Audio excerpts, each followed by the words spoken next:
গদিজি, আমরা আপনার কাছ থেকে জানতে চাচ্ছি আপনার নতুন সংসার জীবন কেমন চলছে এবং আপনার সংসারে নতুন দিনগুলো কিভাবে কাটছে। আপনি এই সম্পর্কে যদি আমাদেরকে কিছু জানাতেন। এটির কি কম যন্ত্রণা তারপর আরও বলেন মেয়ের গুণ কেমন, রান্নাবান্না কেমন করে, খাবারের টেস্ট কেমন।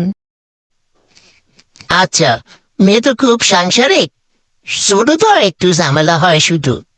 ও ইন্ডিয়া থেকে, বাংলাদেশ থেকে আমার লাইয়া কদু নিয়ে আইছে। বিকল্প হিসাবে কদু নাকি প্রক্রিয়া করে তেল বানাইলে মাথার মধ্যে চুল গজায়। এই যে কয়েকটা গজাইলো।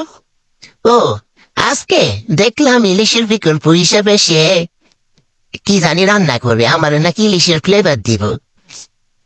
আর হেতির কথা কইেন না, হেতির রান্না এত টেস্ট।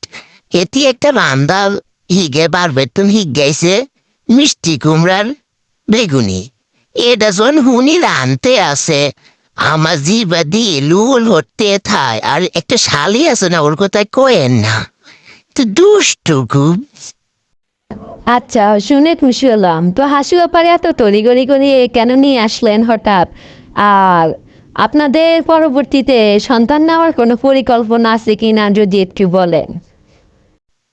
আসলে হেতিরে আবার বাইতন বিয়ের লাই ফেসাব দিতে আছে। তা আমি আবার হেতিরে মনের তলে ভালোবাসি। আমি আবার হেতির প্রতি আসক্ত, কোনো মায়ের প্রতি আমার আবার নজর টজর নাই। তেল্লাই কইছি তুমি আত্মসম্মান বজায় রাখি এক কাপড়ে চলিয়াইও। হেলাই হেতিরে আমি লই আইছি আসলে। আর ভবিষ্যতে যে আপনি কইছেন ছেলে মেয়ে নেওয়ার পরিকল্পনা আছে কি, আসলে আমারও তো একটা বয়স হয়েছে। ফোলা মাইয়া তো আবার বাকি আমার দেশ সামলান লাগবো, তো অবশ্যই আমি নিব, কেন নিব না? আমার কি যৌবন শেষ হয়ে গেছে। তো গদি ভাই, আমার যদি একটু তেল দিতেন, আসলে আমার মাথাটা তো একবারে স্টেডিয়ামের মতো একটা ফিল্ড হয়ে গেছে। যদি আমি স্মার্ট, তাও আপনি একটু ভাবিয়ে কইেন আমার একটু তেল দিতে। দেখেন, আমি চাই না আমার শখের বেডি অন্য কাউরে কিছু দেখছো আনে রাখসাক করে না, আনের এটা ফিল এসে ফিল থাই। পরবর্তীতে দরকার এটার মধ্যে আমি আইপিএল এর আয়োজন করবনি। হয়েছে সাবাডি এবার কম মারেন, আমরা সব কিছুই জানি। তো আম্বানি করে তো দেখলাম তো কত বিশাল আয়োজন করে বিয়ে শাদী হইলো। তো আপনার কি পরিকল্পনা আছে? বাবির এলে কোন দেশে হানি উনে যাইবেন? ধর আজাইরা কথা, আজাইরা কথা বাদ দেন চাই।